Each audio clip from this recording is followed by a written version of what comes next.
Boston, the winningest sports city this century. Each championship deriving from a plan. Join us as we discuss the next Boston Banner Blueprint with your hosts, Josh Finkel, Nick Walsh, and Nate Philbrook. What is up, everybody? Boston Banner Blueprint, episode 6. Can't believe we're already at episode 6, plus a couple bonus episodes. Feels like we just started. But we're talking Sox today. It's been like a week or two since we've done that. Before we dive into that, though, Nate, take it away with a couple quick messages. Absolutely, Fink. Before we get started, always want to let everybody know exactly where to find us, and that starts on Twitter/X at Boston Banner BP, Facebook and Instagram at Boston Banner Blueprint, and then Spotify, Apple, and YouTube, Boston Banner Blueprint. Back to you to start some Sox talk. Yeah, thanks, Nate. Not a lot to talk about really in the Sox world. We'll talk a little bit about Alex Bregman, some of the relievers that have signed that are still, and then some that are still not signed, and then maybe a couple of right-handed bat options. And then we're going to introduce a quick new segment for this episode, but I don't want to give too much away. So let's kick this thing off with Nick. Nick, how are you feeling about the Red Sox so far? Probably status quo because they've been status quo. It's been pretty quiet the last couple of weeks in terms of any sort of updates on roster movements. But other than that, can't really get too excited or too down when nothing has occurred. Define status quo. Nothing's really changed. Okay, thank you. That's a real hot start with status quo being defined, but yeah, I'm similar, but my confidence is certainly waning. And one of the previews that you did not give is we're going to give our offseason to date grades for the Red Sox, and I think that that's going to be a more appropriate time to kind of talk about some pros and some cons. But yeah, I mean, with Bregman still not signed. Obviously his 6 for 156 offer from Houston is back on the table, according to all the rumor mill. And I mean, I don't know about you guys, but I don't understand why he wouldn't just take that unless it's structured very weird. So if he has like a year opt out or something like that, or a low AAV for a few years and then a team option or something. But to me, as a 31-year-old, somewhat declining third baseman, to go back to the team that he's made his legacy with, it doesn't make a whole lot of sense why he wouldn't accept that at this point, given what his market is. But I don't foresee the Red Sox even coming close to that 6 for 156. So I'm pretty much writing Bregman off at this point. Yeah, and I think Jeff Passan basically did that this morning too when he tweeted out that he would say the Red Sox are far off and probably not a realistic option at this point for Bregman.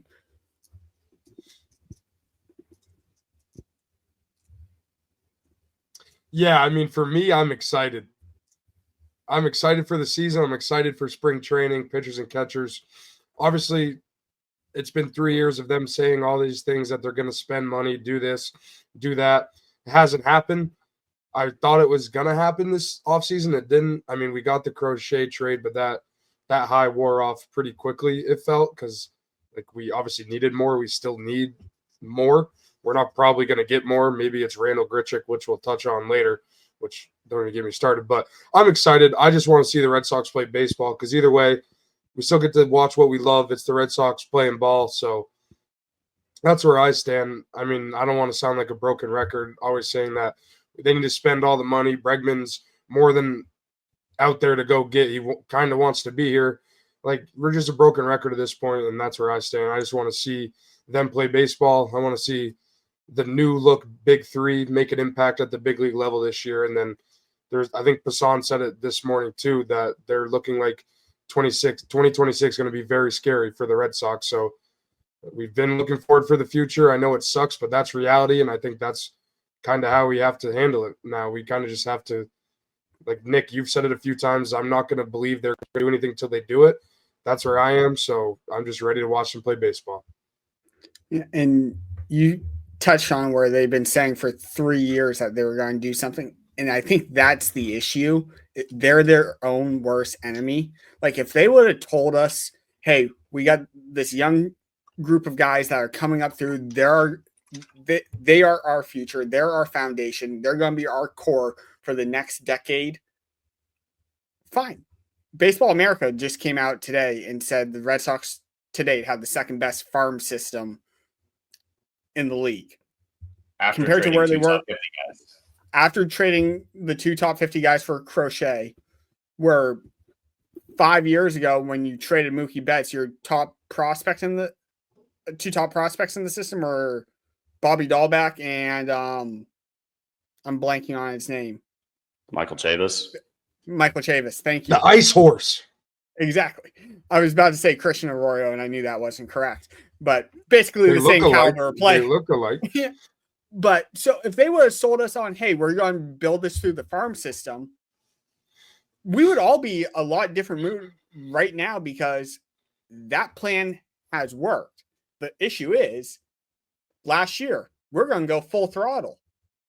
And you kept it in neutral, if not put it in reverse. This year, we're going to spend to the CBT. If not, we're going to go over it to make sure we get to 90, 95 wins. The only way you're getting to 90 to 95 wins as the roster is currently constructed is if you're banking on Roman Anthony and Christian Campbell being Fred Lynn and Jim Rice right out of the gate. Do we really think that's going to happen? It's possible, but that is some awfully big shoes to fill and a lot of pressure to put on the 2 young kids that are eventually going to be up here this year. So they're their own worst enemy. They created this PR mess. They've never been good at the PR game, flip-flopping ever since Theo left. It goes back to that. They tried to make a quick fix and go to Bobby Valentine. You know how that went. They had to quickly correct course to John Farrell. And after 3-4 years, get rid of Ben Sherrington, get rid of Farrell, and bring in Dave Dombrowski. And after Dave Dombrowski spent out the credit card, we got to go back to this cheap system, and it's been like that ever since. So if they were just better at the PR game and getting their message to the fans across better, I think you would see a lot different attitude about going into this season. But they created this mess, and unless they open up the wallet now, they got nothing. Go ahead, Fink.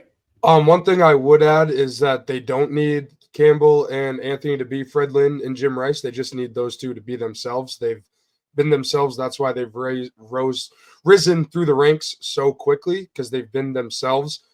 And it's not out of this world to think that they could come right up and dominate at this level.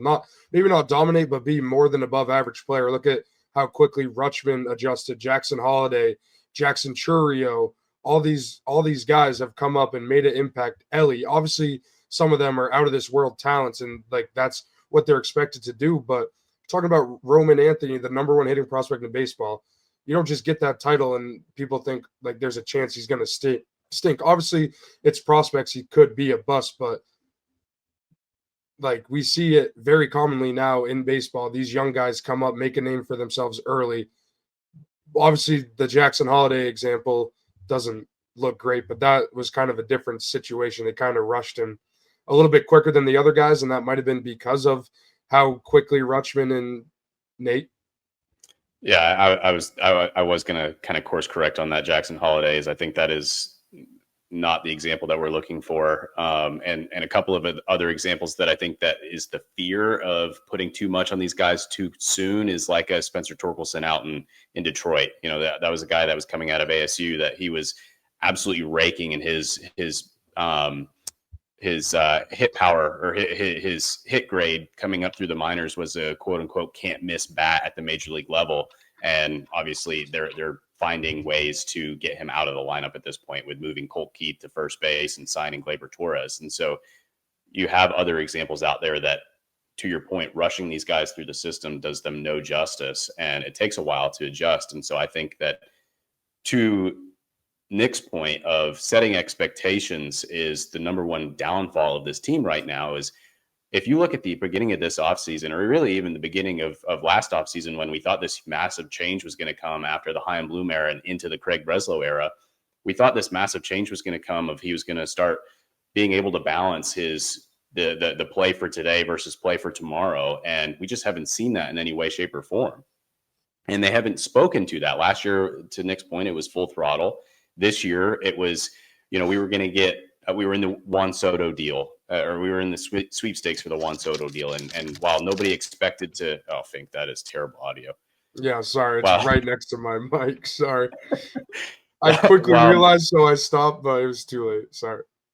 While nobody expected us to be in the Juan Soto sweepstakes to begin with, everybody got excited when that was the case and hoped that it was the precursor to a big offseason of spending all this money and preparing the team for both now and later. And then, the Soto news kind of came and went, and we were going to get 2 of 3 of Corbin Burns, Blake Snell, and Max Fried. We ended up with 0.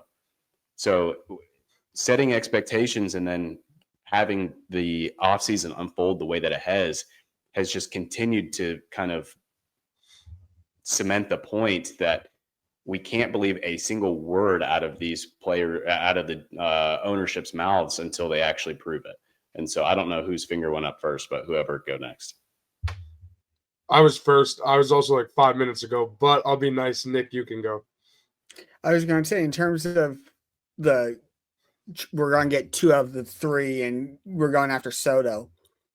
Guys used to go to the Sox, go to the Yankees. It was the power couple of the league of no matter what marquee free agent it was, we were always a destination. And okay, we're trying to get back into being a big market team. There was offers on the table for Soto. We were runner up for Max Fried. We just want to go the extra year, and that's why he ended up in New York. We had offers on the table for Corbin Burns. What the last 5 years have done, not so much of putting fans' interests to the back burner, you've taken a hit with the players.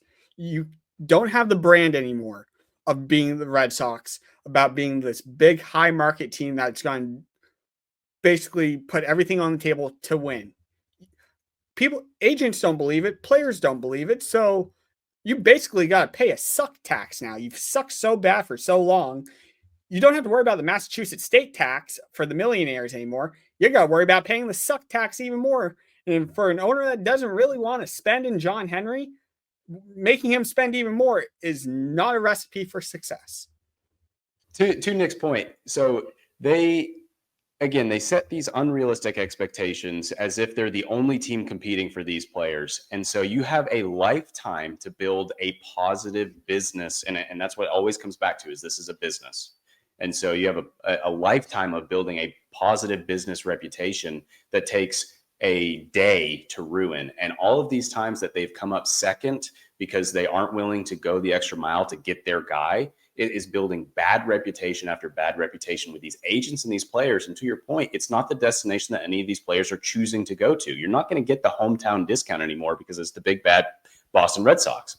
That's just not going to happen. And so sure, we have Fenway Park, and they seem to be relying on that way too much that people want to come and play at Fenway Park.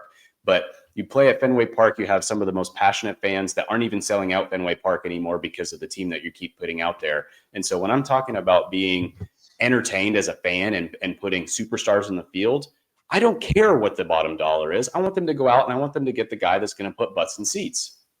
Nick, go ahead. Yeah, and you said, who wants to come to Fenway Park anymore?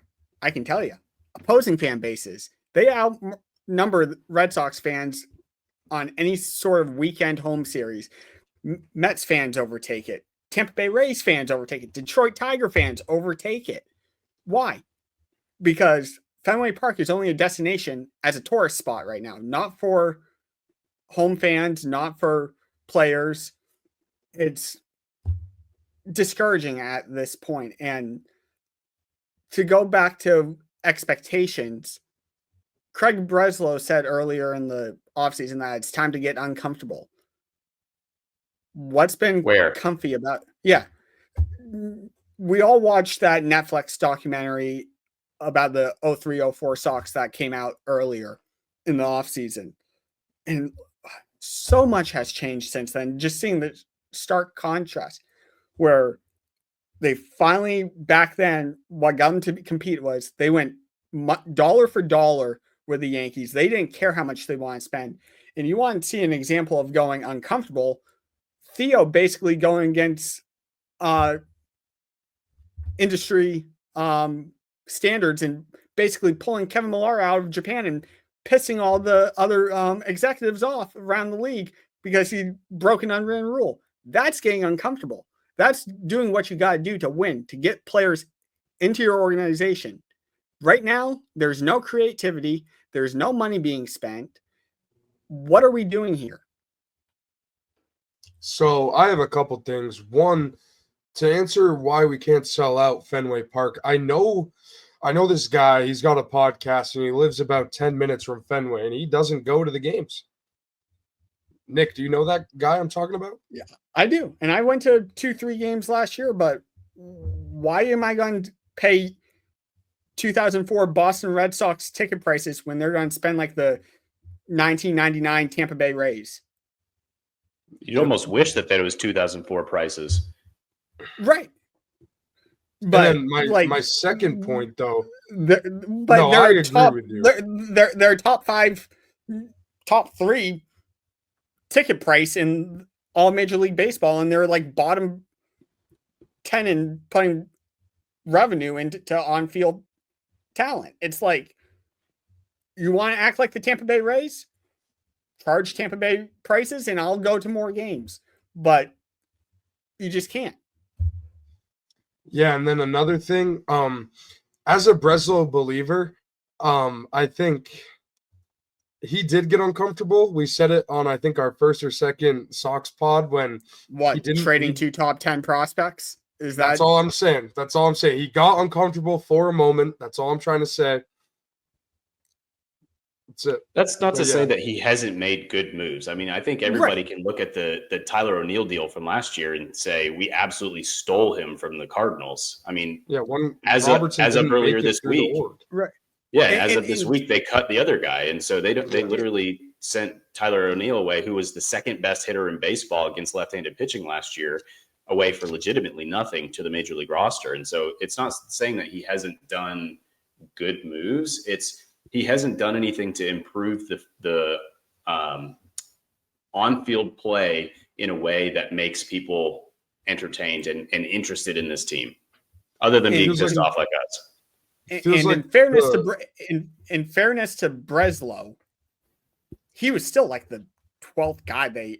He was the Alex Van Pelt of GMs last year.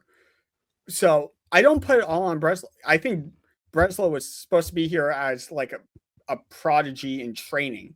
He wasn't supposed to be the guy yet, but because your brand took a hit, as I said before, agents, players, and even people around the league don't take you seriously anymore. You couldn't go out and get an established guy. So I don't want to throw all the blame on Breslow because it's not all on him. Again, the good portion of this goes back to the owner of Liverpool and the owner of the Penguins and the owner of the Red Sox. And I hope to God not the future owner of the Boston Celtics and John Henry. Go listen to that other episode. About the Celtics, yeah, go listen to that other episode. Beat me to it, Nate. I try for the brand. And to PT's point, I mean, he actually just put in our chat that Fenway has the second highest concession prices in baseball too. And so, to your point of prices or just getting in the door to be able to watch this half-assed roster play baseball. And it's not to say that we don't have good players. It's just like we're good enough to be mediocre and not good enough to actually push for anything. And so, that's the thing is like early in this offseason, I would have given them a much higher grade. And we're not going to get to grades yet, but I would give them a much higher grade because of the projection of the position that they had put themselves in. They'd put themselves in position to execute on 1 or 2 more things to really take this team to the next level. And they haven't done that. And we're now on the very end of January. By the time people are listening to this, it's literally going to be the last day of January.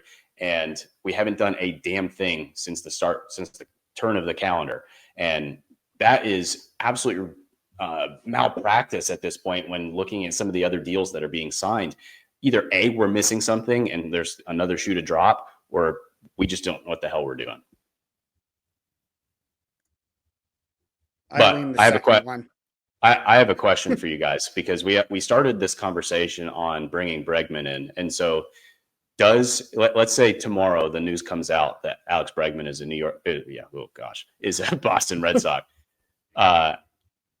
Does that completely about face? Does that completely change our sentiment on the direction of this episode or the direction of this offseason? Let me pivot and say yes, but I want to see what the contract is, because if it's a 4-year high AAV contract, but he gets to opt out after 1 year, then not really, because it's a dressed up dummy 1-year deal. And since the Bloom era, I think the stat is 90% of their contracts that they've signed have not been for more than a year or two years. So they've signed 2 contracts longer than 2 years since 2019. Trevor Story, who probably hasn't even played a full 1 year worth of games yet at this point, and Yoshida. Yoshida, yeah, who doesn't even play the field anymore. So I would need to see the contract for Bregman at this point. Would I be more excited going into 2025? Yes. Would I be more excited about 2026 and beyond? No. And I mean, why should we as fans care about 2026 and beyond? That's Craig Breslau's job. Let's care about 2025. And I understand the long term. We are the Blueprint podcast, but why should we care? That should be the assumption for us of that they're in position to continually. This is the Boston Red Sox. This is a top 3 recognizable team in the sport. And we can't put a competitive team to go out and win 90 to 95 games. Like Sam Kennedy even said at the beginning of this offseason, they were going to put themselves in position to win 90 to 95 games and win the AL East. And at this point, we might finish 3rd. I mean, before this podcast, Max Scherzer signed with the Blue Jays, and who knows, maybe he's Cy Young Max Scherzer again, and we end up finishing last in the AL East again. I wouldn't say Mad Max is going to be Cy Young format. What is he now? 39, 40? But if he's a solid number 3 to 4 in that rotation, then yeah, the Blue Jays are a problem. The Yankees are still the Yankees even without Juan Soto. They are, Fink. Like they're the defending. How are the Blue Jays not? I don't know what I'm missing here. What have they done we've dominated them the last 2 years. They added Santander. They added Mad Max. And we're saying if Mad Max is good, then we're talking about 40-year-old Max Scherzer. Come on. If he was 35, maybe I would put a little more weight on. He's 40 years old. But they're not expecting to be one. Verlander's 40 years old, and he's still dealing. Okay, dealing is maybe a stretch. He's definitely pitching, though, yeah. And he's throwing the ball hard. He's not dealing, though. Well, I said if Scherzer's a solid number 3. I'm not saying he has to be Cy Young Mad Max. No, back in the Detroit days. The Blue Jays, I don't know. I would not say they're a problem, but that's just me. The Blue Jays are ahead of us right now. Oof. So right, Fink, someone write this down. Yeah, what do you think? January 30th, 2025, the Toronto Blue Jays are ahead of the Boston Red Sox. That can still change with how the rest of the offseason delivers, but as of right now, the Blue Jays are ahead of us. As of Thursday, January 30th, 8:21 p.m. Eastern Time, the Boston Red Sox are the second best team in the American League East. Okay, that's the funniest thing you said all night. So see, no one else is laughing because it's the truth.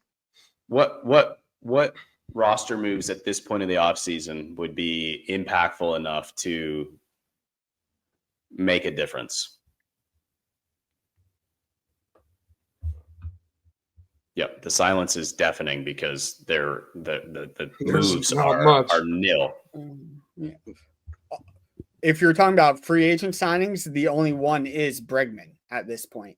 Now, And again, but we agree, right? That Bregman is a good short-term option, but he's not a right. great long-term option. Right. So this I is where guess- you gotta get creative, and it has to be someone on the trade market that we haven't discussed yet because we've basically hammered all the names of potential targets into the ground at this point. So in terms of me getting excited for 2025 and beyond, it's gonna have to be a name that we really haven't discussed, unless it's Vladimir Guerrero. Then I'm excited. I have an And idea. I think we trade from our plethora of shortstop talent and go get Mason Miller. They're not doing it. You don't think they'd trade Mason Miller? Nope. I thought you were going to say the guy that I would like them to go out and get, and I also don't think that it's on the table. But given their ownership woes and their owners suing one another, I would love them to trade whatever it takes to go get Fernando Tatis Jr. Talk about putting butts in seats. I mean, that guy is electric. Best contract in baseball right now. And he's got what, 10 or 11 years left, and his AAV is under 30. It's like 20. It's like 22 or 23. Ridiculous in the postseason. So it's basically the qualifying offer. Yeah. Yeah. I mean, for the next 10 years. Trade whatever you need. And maybe not Roman Anthony. Yeah, not anyone but Roman Anthony, I would say. Yeah, and we've rooted for guys like Manny Ramirez in our day. I'm all for bringing in steroid guys. Tatis is a steroid guy. I don't care. Like Nate said, we're the Red Sox. Bring them all in. We used to do it. We're the Red Sox. Bring in all the steroid guys, for Christ's sake. Yeah. Which, little caveat to that, like the steroid that he was taking was not one that's known for like performance enhancement other than potentially in the bedroom. So, oh, Jesus. I mean, that's what it was. It was to help him be more fertile. So that I understand that it enhances a man's ability to become strong and repair faster. But I mean, it's not like he took it to be Barry Bonds. So that's all I'm saying. But I'm just saying the stigma of the steroid suspension will come with it, but I don't care. No, I bet 80% of Red Sox Nation would probably not even remember it. True. I would say 80% of baseball fans. I didn't remember until we just brought it up. Well, yeah, we won't remember it until Dan Chauncey writes about it in the Globe of how detestable it was. And then, but that blows over, and that's a price. I mean, obviously, you would pay to get Tatis. That would be so much fun. When he's hitting 40 bombs at Fenway, leading off and playing Gold Glove center field next to Roman Anthony and Christian Campbell in the outfield, nobody's going to care that he took some. I don't know if it's an injection or a pill. Who knows? But and going back to our very first Red Sox episode, Tatis has played first base too, and we know they hate Tristan Casas. So now you can trade Casas for even more pitching. Or so maybe he's in the Tatis deal. That is true. That probably actually realistically would probably have to be what it is. So I'm glad you said that. I mean, I would a deal around Casas, Meyer, and Franklin Arias, who's a top guy in the organization, or a Yoelin Cespedes. Yeah, it doesn't not matter to me. They have a ton of options. I want to be entertained, and Fernando Tatis Jr. is an entertaining player, period. Which you wouldn't put him at shortstop? No. No, I know, me either. But then, so you're trading Duran then? Duran would likely need to be in the deal, yeah. But I mean, for them, they have a guy that's making next to nothing for the next 3 or 4 years, and he's a lefty leadoff bat that would play well at Petco. Him and Jackson Merrill would be pretty fun. Mm-hmm. But so would Tatis and Duran. Fair. Duran 1, Tatis 2. Devers. Oh, man. We're going to go down a rabbit hole here. Yeah. Well, that's just the first rabbit hole of this episode, I have a feeling. So yeah. I mean, so some of the other connected names that they're at least Red Sox Nation is talking about, Randall Grichuk and David Robertson, both to fill the right-handed bat and then the end of the reliever. So looking at the current roster, I want to look specifically at that David Robertson addition. Sure, he's a veteran that's been around all around the league. He's in his late 30s, but I mean, is that a move that actually even makes us better? Looking at the bullpen right now, you have the end of the bullpen with Hendricks, Chapman, Slayton. You have the beginning of the bullpen that has Wilson. Oh my gosh, I can see him. What's his name? Cutter Crawford, and then what's our other Whitlock? Yeah, thank you. And then you have like a guy like Penrod, or you have a guy like Zach Kelly to fill out the bullpen. Bernardino, Guerrero. And so does David Robertson? Like, I understood Tanner Scott. I understood Kirby Yates. But David Robertson, I mean, does that even move the needle for this team? I don't think so. No, absolutely not. I can't get excited over lower end bullpen help, like high leverage bullpen help. Now I'm excited. And names you mentioned, Tanner Scott, Kirby Yates. Before we knew Carlos about Estevez, which wasn't really an option, but he was really good last year. Right. Or Jeff Hoffman, before we found out that he failed his physical with Baltimore. And Atlanta. In Atlanta. But those type of guys, the high leverage guys, those are who I look twice at my phone at if the breaking news comes through.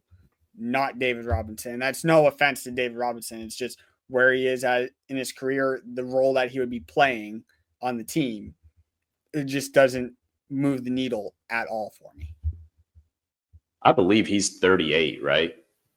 I think he's 38 years old. And so that would be adding a 37-year-old Aroldis Chapman, 37-year-old Justin Wilson, and 38-year-old David Robertson to the back of your bullpen. And again, if we're talking about going all in for 1 year, that's great. But what else have they done to then go all in for 1 year? Is they haven't signed that right-handed bat. And it just goes back to the frustration loop. Yep. That is the sad state of the Red Sox organization as where we are right now. It all comes back to the failures because that's where they put themselves. And they told us it was going to be different. They said they were going to have a higher payroll, that they were going to shoot for 90 to 95 wins and win the AL East, that they were going to have. Even just a couple of weeks ago, Breslow was talking about that he wanted a exceptional right-handed bat that fit well at Fenway Park. And it's or looking back a month ago, and they were talking about, oh, we're not focused on the mid-tier free agents that are left. We're focusing on the high-end guys. Well, guess what? They're gone. They're all gone. And one of which, again, going back to, one of our other episodes, of you offered Tanner Scott, according to the rumors, you offered Tanner Scott the same or higher AAV than what the Dodgers did. But the Dodgers are so much more of an attractive destination because of all the things that they're working on, that he took a lesser deal to go out west. Exactly. And so that you got to pay that. That's the hit. Tax, like you said. Exactly. The suck tax, the hit to the brand. It's when you have an owner that doesn't want to open up the wallet, you can't afford to pay the extra high premium that you need to bring these guys in at this point.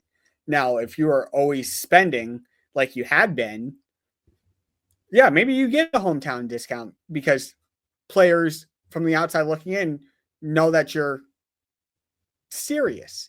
Right now, just operating in good faith. Yeah, right now they are simply a joke to the rest of the league. And that's, I hate to say it, because they're, of all the professional sports and all the professional teams, the Red Sox have always been my number one. But right now, I can't take them serious because they themselves don't take themselves seriously. Think you were going to jump in? There's just so much to consume here. Nick's making me really sad. Here's John Henry's made me sad. I actually do have a quick question though. Do you think this team could win 88 or more games right now, where we stand on January 30th? I think they're at 85, 86.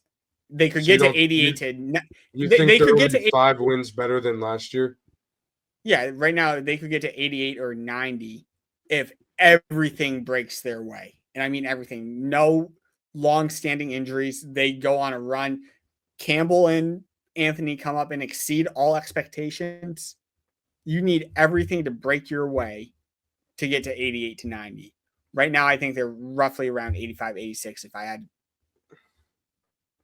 I'm with you You're that telling I think it's pretty flat from last year that we're at 82 to 84 with a normal amount of, unforeseen injuries or underperforming, because you're expecting a guy like Duran to go out and put up another 8-war season, which he was basically all of his years combined was the same as last year. You're expecting a guy like Devers to remain healthy, Cassis to remain healthy, that rotation that has, I don't even know how many elbow surgeries on it at this point, to remain healthy. There's a lot of ifs. If Abreu doesn't have the traditional sophomore slump, Devers to actually make it through a whole year without his shoulder giving out. So let me say this. Last year, you're saying they win, let's say, meet in the middle, 85 with everything going right, correct? Both No, I said pretty much? 88.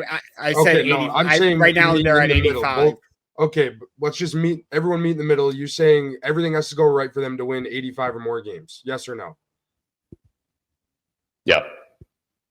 Nick? I think they're 85 as it stands right now, 88 to 90 if everything breaks their way. So I think they're just a slight more better than what Nate has them, but not much. See, I agree a little bit more with you.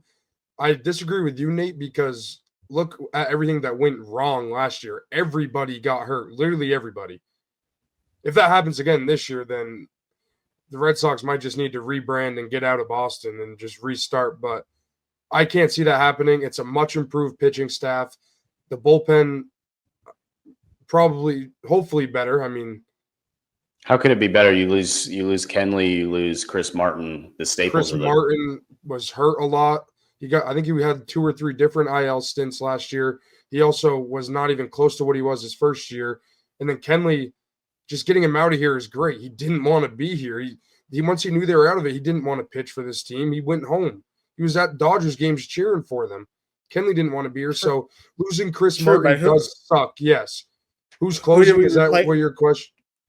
I was going to say, yeah, Kenley wasn't the best of options without a doubt, and I didn't want him back either. But who'd you replace him with? It's right Liam Hendriks' job to lose. It's Liam Hendriks' job to lose in camp, and I think he's a leader. Look what he did. He came out after the whole Duran mess, and he had his back, and he hasn't even played for the Red Sox yet. You talk about you want leaders, you have some guys. Liam Hendriks being one of them. Here's one of the big ifs. A guy coming back from a major injury. At how old is he now? 35, 36? So that's an if that you need to break your way. It's not a given that you're going to get prime Liam Hendriks from his Chicago White Sox days. It's what I love it. Yes, absolutely. But that's like asking Max Scherzer to be Cy Young Max Scherzer from his Detroit days. You really can't bank on it. They didn't. I'm not give themselves many options, on it, but I'm just saying it's his job to lose, and there is other options.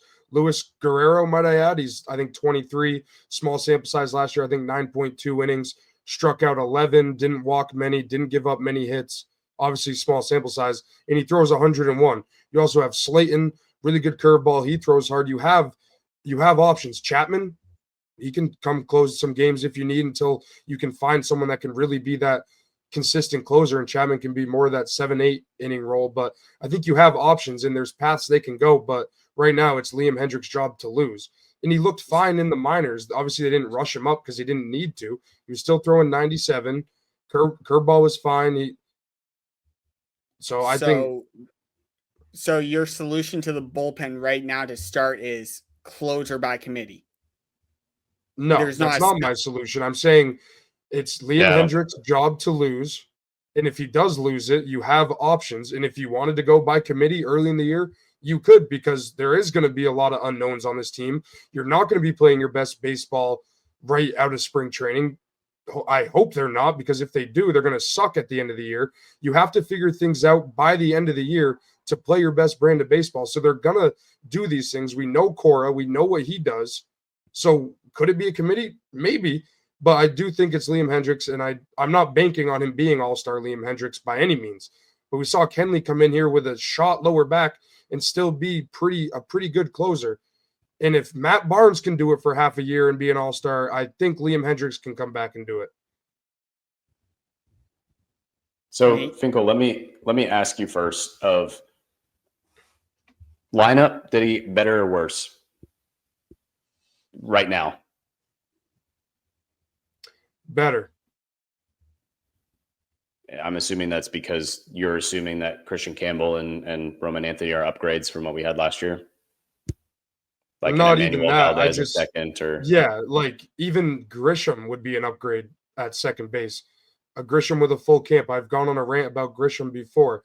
Devers, if he's healthy, which hopefully they took care of the shoulder, if he can be that healthy guy and be the hitter. Look what he did last year. He had a great year with a shot shoulder and played as much as he could on it. Casas, if he can stay healthy, there could be the Abreu slump, but I think it's just as good, if not better, than last year.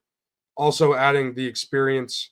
Like, experience in baseball does matter. These guys now have seen what they can do when they play well last year, and if they could just put it all together, that would be great. But I think it is better. What do you think? Same question to you, Nick. Lineup, better or worse?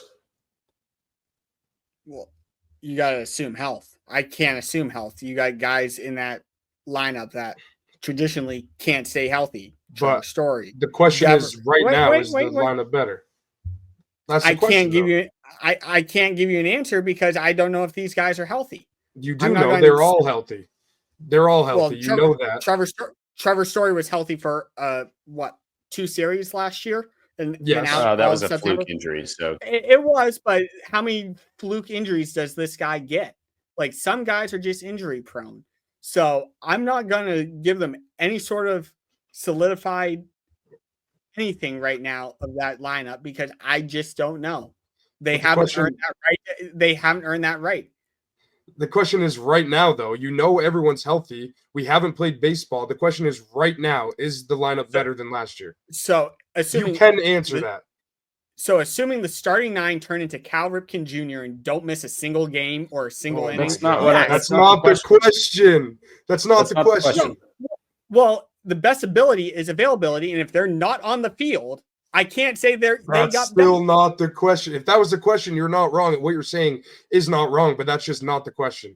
Right now, at 8:40 on Thursday, January 30th, is the lineup better or worse than last year? That's it. It's not. If they stay healthy, it's they haven't made any additions, so they're the exact same. Thank you. Okay. That's it. All right. Okay. Perfect. All right. We're good. Yes, we got the answer.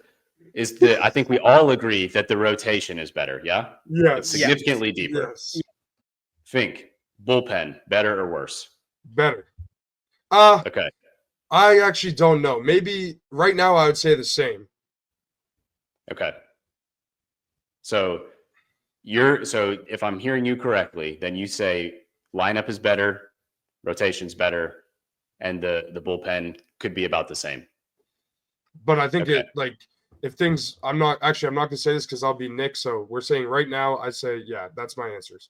Okay. So then in your estimation, the 82 wins that we had last year, it should improve. Yeah. Okay. Nick, same question. Bullpen, better or worse? Same.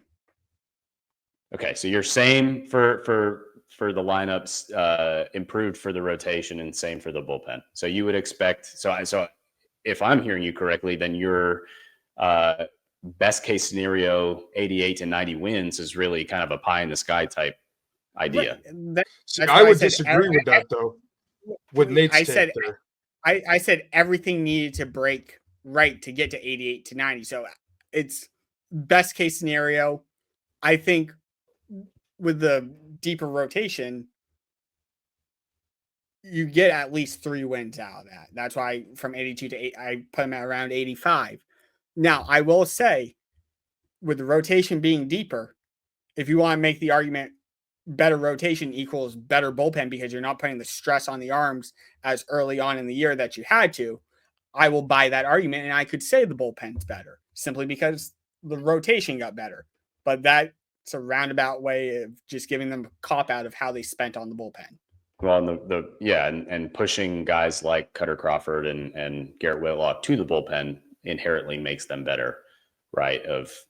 Then you can survive a starting pitcher going 4 on one night and then not completely burn through your bullpen because you have some horses out there that last year they were reliant on. Who did they have at the beginning of the year that was their like catch-all when they were Brad Keller. Brad Keller, and then there was another one earlier in the season, like Chad something. I don't even remember his name. That's how bad it was. But okay, so I'm kind of in between you guys, honestly. Of I think the lineup is worse. I think the rotation is better, and I think that the bullpen has stayed the same. And so, if you equal all of those things out and then take into account what the rest of the AL East has done, I'm going to say between that 82 and 85 wins as the roster stands right now. So if we're grading off how well they've improved each phase, what would your overall grade for the offseason be? I think you go first because I know you're going to be more optimistic than me.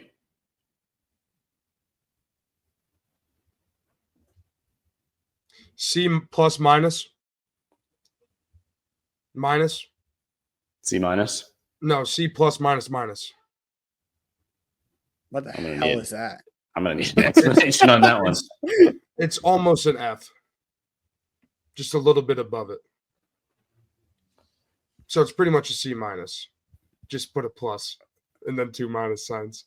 Yeah, C minus. All right. If you asked me after the Crochet trade, I would have said A plus plus. I think a lot of people would because it was like 2 weeks into the offseason and we thought there was a lot more coming. But yeah, C minus. Yeah, and so right now I'm at a D minus or an F, simply from the fact that I forgot about D's. You traded. D's. Well, I'm glad you're a good enough student that you don't have to think about that. So anyway, I think that again, as it is right now, you traded 2 of your top prospects, 2 of your top 5 prospects for Crochet. He's still sitting on a 2-year deal. We have no extension. We did nothing. We removed Tyler O'Neill, a 30 home run guy, and we've not done anything to replace him. And then we've lost the 2 horses at the end of the bullpen in Kenley and the other guy we were just talking about that my brain isn't going to Chris Martin. Now. Thank you, Chris Martin. And so I don't see the year-over-year improvement that we were kind of led to believe that we were going to see. And so I'm at a favorably D minus. So I think after I spent the first 50 minutes bashing Breslow and Henry and the organization from top to bottom, here's a hot take. I'm sticking with what I gave them the morning of the Walker Buehler trade sign. I'm sticking with a solid B. I could be talked down to B minus. The biggest issue with this team last year was the starting rotation. They went out and got 2 front of the rotation guys. Assuming that a Crochet extension is coming down the pipe, you got your ace for the future. Well, that was part of my D minus is that they don't have an extension for Crochet right now. My grade changes if they extend Crochet, our ace of the future, into the future. Right. But we talked on our very first Red Sox episode that a potential Crochet extension wasn't really possibly going to happen until spring training. That was the rumor at the time. So I'm not going to bash them. I'll bash them every other non-move that they haven't made yet. But I'm going to stay consistent and say I'm not going to bash them for not having a Crochet deal done yet because it's still before we expected it to happen. So assuming that happens, I'm giving them a solid B. They went out and addressed their biggest need, which was front of the rotation help. If they go out and get Bregman, I'd obviously move it up to like B plus, A minus. but they left a lot of meat on that bone of what they could have done this offseason. But I also have to give credit for the two top pitchers that they did bring in Crochet and Bueller. And I don't want that to go unnoticed. Finkel? If they sign Bregman, my grade would change too. To Yeah. a D Well, plus. yeah. It would would change go to a D plus. Yeah, it would go down. That's a hot take. Yeah. All right, now let's actually get producer Tony in here and get his offseason grade. Tony? How's it going, Tony? Yeah, so we got Nick, who honestly gave me a surprising answer with the Me B. too. I was surprised by that. I think a D is a little bit harsh. I'd go probably a C plus to a B minus, just solely based on the additions to the rotation with Garrett and Walker Bueller. I think those are massive. I think if we got Bregman, I would also bump it up to a B, but I'm also at this point, I'm kind of over that. So that's where I'm at. I'm at a B for the Red Sox offseason. Thank you for that, Tony. You guys are nice. And not to mention, I do think the Giolito add back is going to be big, assuming to use your words, Nick, assuming health there, because he was a perennial Cy Young candidate early in his career, and so I don't think that that's a small thing, that adding him back to the rotation and obviously lengthening out that bullpen arms with Whitlock and Cutter. So. And then if they end up going a 6-man rotation for some of the stretches that they have several, small amount of off days for a long period of time, you can do that without having to dip into the minors. And so, I don't know. I to your point, Fink, I'm excited for spring training. I'm excited for the warm weather and the crack of the bat and the pop of the mitt. But I don't know. This offseason has been uninspiring. Yeah, it definitely has been uninspiring. That's a good way to put it. You don't feel, Nate, with how much or how improved the pitching staff is, even with like Tyler O'Neill leaving, you don't think they could win more than 82 to 84 games? Well, I think that's being generous that they would improve based off of last year in terms of win total. They still need to score runs to win games. And so you could take a guy that was really the only guy in their lineup that they could rely on to hit left-handed pitching and hit 31 bombs and haven't filled him with anybody or filled that hole with anybody. And so if we to Nick's point earlier, if we're expecting a Christian Campbell or a Vaughn Grissom even to come in and fill those shoes, that's just not the guys, nor should those be the expectations of those guys at this point in their career. Right. But think about, you're getting, hopefully we can get a little hypothetical, I think. Now, Casas will be back ready to go. You had no offense, Dom Smith. Loved Dom Smith last year. But Dom Smith was playing first base for you for a very long time. So was Garrett Cooper. So you're not going to get great production out of them. So, like, obviously Tyler O'Neill's home run total is going to stand off, but not a great RBI guy. I think with how much the pitching staff has improved, you can take the loss of Tyler O'Neill, and I think they have enough talent where they can make up that loss with other people maybe stepping up and being healthy. I just think with how much improved the staff is and how deep it is now, I don't think the 88 tally that I put on them or more is out of this world at all. Another thing that we actually just did not hit on at all here is, and that should not be taken lightly, is this should be a far improved defensive team. That they handed wins away last year because of their defense. And so a full year, assuming of Story, a full year of Casas, a full year in the outfield, and then not a black hole at second base, whether it's Christian Campbell, Vaughn Grissom, whoever may feel that need, it's likely to be a better defensive team. And that should not actually go without saying. So I'm playing a little bit of my own devil's advocate here, but that's something that needs to be taken into consideration. That kind of goes into what I said a little bit ago. Look at everything that went wrong last year, and they still won 82 games. Tanner Houck got burnt out. Everyone got hurt. They couldn't play defense to save their lives, like you just said, and yet they still won 82 games. Cooper Criswell was starting baseball games for us. Like all these Doms, like I said, Dom Smith, Garrett Cooper, Emmanuel Valdez. Like Rob Refsnyder, no offense to him, he's good here and there against against the lefties, but I mean, I'm just sorry. I can't celebrate getting to 82 wins no matter who is out on the field. I'm not celebrating. I'm just You, saying you're the you Boston guys Red are Sox. saying that You this should team never. is so shitty. You guys are making them sound like shit. You should never. Boston Red Sox should never be in the position where you got to rely on Dom Smiths of the world. And again, I didn't mind Dom Smith, and this isn't an attack on him, but you have the money, you have the resources. You shouldn't have to choose one or the other. You should have a plan A and a plan B when something goes wrong. So you want a stud first baseman and a stud backup first baseman?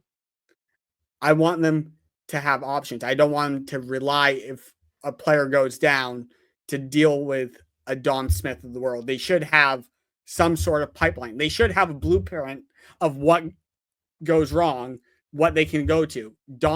They should not be in that position where they got to rely on those players. They shouldn't. If a guy gets hurt, you have the resources to have a guy there. I just want to clear the air and say I'm not celebrating 82 wins by any mean. I'm saying everything went to shit last year and they won 82 games, which I think is impressive with what we witnessed on a night in and night out basis. That's it. And for me, it all comes back to expectations. If they had come into this offseason and say, hey, we really like the blueprint that we've laid out here. We really like this young crop of players that's coming up that's right on the verge between Roman Anthony and Christian Campbell and Vaughn Grissom coming back and Marcelo Meyer later on in the year. The healthy return of Story, the healthy return of Casas. We look to make our rotation deeper and have some higher ceiling guys. And then we roll the dice and see where we're at that point, then I think that I would be pretty happy with this offseason because we go out and we trade for the number one guy that's available in Garrett Crochet. We build up the positional versatility and open up the holes to be able to have Christian Campbell or a Vaughn Grissom or a Roman Anthony play substantial innings and get their feet from under them. And so if that was the expectation that was set, I'd be elated with where this offseason has gone because they've accomplished that. But again, with the expectations that were set and the things that were said with increased payroll and win totals and the rumor mill of the conversations that we were being a part of, it's just bad business for what they've said versus what they've done.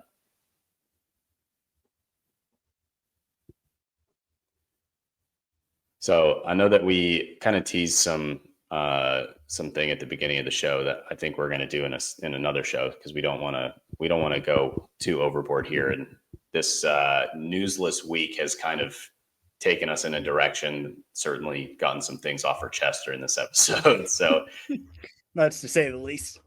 Yeah, but any closing remarks before we move on for the Sox episode midweek?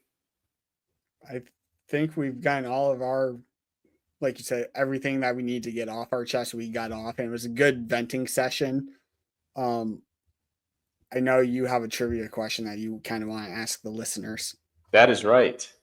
That is a good call out, Nick. So thank you all for that. All responded and answered correctly. Danny Ainge for the last trivia question from last episode. If you haven't listened to that episode, well, there's your answer. We will be auditing those questions. But today's question, of course, involves the Red Sox. And so here is this week's trivia question. In 2004, what reliever appeared in 76 games, the most of any pitcher on the Red Sox staff? Again, 2004, what reliever appeared in 76 games? Holy cow. The most of any pitcher on the Red Sox staff. Answer that question in the comments below on YouTube or on any of the posts on socials, and we will get some Boston Banner Blueprint merch out to the lucky winner. So, boys, I think we put a bow on this episode. I think I say that every episode that we put a bow on something. So I think that's just going to be my calling card. But before anybody goes, go ahead and follow us on Twitter at Boston Banner BP, Instagram and Facebook, Boston Banner Blueprint, Spotify, Apple, and YouTube. Like, comment, subscribe, share with your friends, share with your parents, share with your neighbors, share with your siblings, share with everybody that you know. Keep growing this podcast platform, and we'll keep producing the content to push out to you guys. Without further ado, from the Boston Banner Blueprint boys, peace out.